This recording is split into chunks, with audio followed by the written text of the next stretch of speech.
Hi, welcome to Arkintel. While most of Europe is bogged down in financial strain, aging demographics, and sluggish innovation, one country is quietly rewriting its economic story: Poland.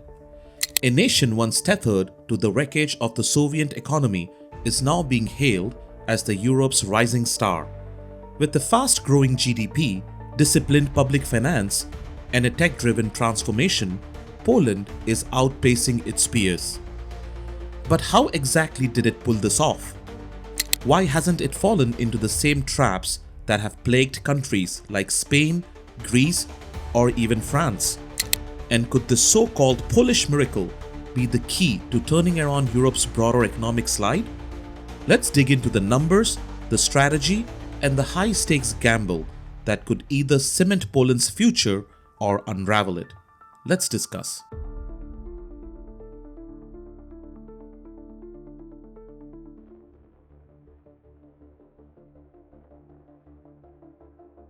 When the Eastern Bloc collapsed in the early 1900s, many of the former Soviet satellite states were plunged into economic chaos. Countries rushed to abandon centralized planning, throwing themselves headfirst into capitalism. But Poland didn't sprint, it paced itself. While others rushed into privatization and ended up with oligarchs at the helm, Poland took a measured path.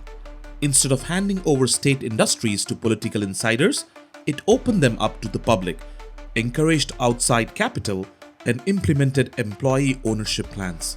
This gradual shift paid off. While its GDP per capita was just $1,700 in the early years, barely a tenth of Western Europe's, it started closing that gap. Today, economists view Poland as one of the continent's most promising economies.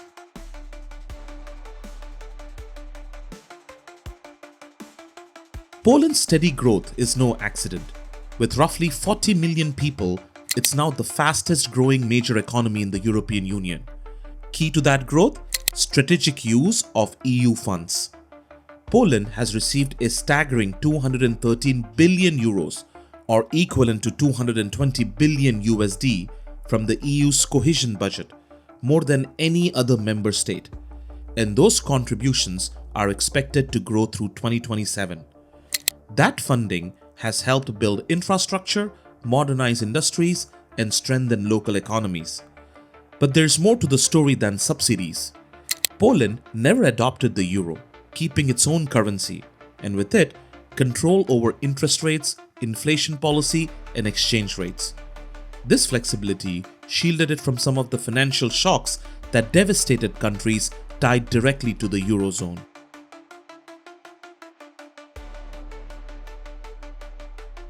Unlike many of its neighbors, Poland isn't just trying to catch up, it's actively building future industries. The country has transformed into a rising tech hub. The information and communications technology (ICT) sector alone has grown into $26.5 billion market with over 4% annual growth. More than 66,000 students are enrolled in ICT-related fields, and the industry now employs over 430,000 people. Meanwhile, Poland's automotive sector has taken off. It's now the country's fourth largest industrial employer, making up 11% of manufacturing and 4% of GDP. Big names like Toyota, Volkswagen, and Fiat are investing heavily, especially in electric vehicle technology and battery development.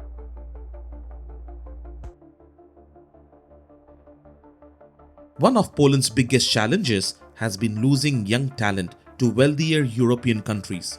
But it's fighting back creatively. In 2019, Poland introduced a zero income tax policy for workers aged under 26. It also launched initiatives like Digital Poland, which boosts digital infrastructure, back technology startups, and supports cities like Warsaw, Krakow, and Warsaw as innovation hubs.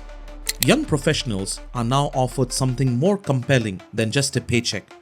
While salaries may be lower than in Germany, Polish cities offer lower living costs and chances to work on high-impact, cutting-edge projects.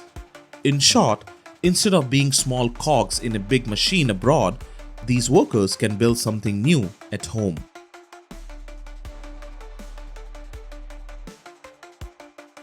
While it may not seem like an economic driver at first glance, defense spending has played a massive role in Poland's growth. Over the last 10 years, Poland has increased military spending by more than 300%. It plans to expand its armed forces by hundreds of thousands and in buying up new hardware from across Europe and beyond. Unlike many NATO members, Poland isn't relying on the US for defense. It's becoming one of the most heavily armed countries in the region, alongside the Baltics and Greece. This surge in defense spending has a ripple effect. It lowers unemployment, boosts skill training, and leads to long-term investments in roads, hospitals, cybersecurity, and energy infrastructure.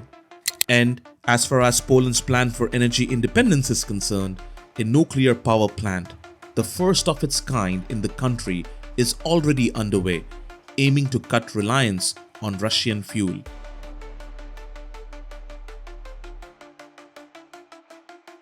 For all its momentum, Poland isn't invincible. Its growth has depended heavily on EU funds and foreign manufacturing investments that benefit from its relatively low wages. If incomes rise too quickly or EU money dries up, the economy could slow. There's also the burden of sustained military spending. While some defense purchases are one-time, upkeep and modernization will keep the pressure on future budgets. If global conditions shift or geopolitical tensions cool, these costs could become harder to justify. Add to that, the challenge of competing with Europe's giants. Germany, for instance, still dominates despite its energy transition woes. France has sky-high public debt expected to reach 117% of GDP by 2026. Spain and Greece are still clawing their way back from the crises. But here's the twist. Poland, unlike many of them, wasn't dragged down by the 2020 pandemic. Military spending and smart fiscal moves helped soften the blow. Poland's not just surviving, it's climbing. Its rise isn't guaranteed, but the trajectory is undeniable. With the right mix of technology development, smart fiscal policy, and sustained investment in people, Poland could move from being Europe's promising student to one of its leading players. Is it ready to lead the charge while others stall? Only time will tell. But if Europe's looking for a blueprint to bounce back, Poland might already be writing it. If you found this video helpful and entertaining, make sure to check out They Said Russia Would Collapse, They Were Wrong. In this video, we break down how Russia's economy is not only surviving but adapting in ways that most experts didn't see coming. Click the image on your screen to watch the video now.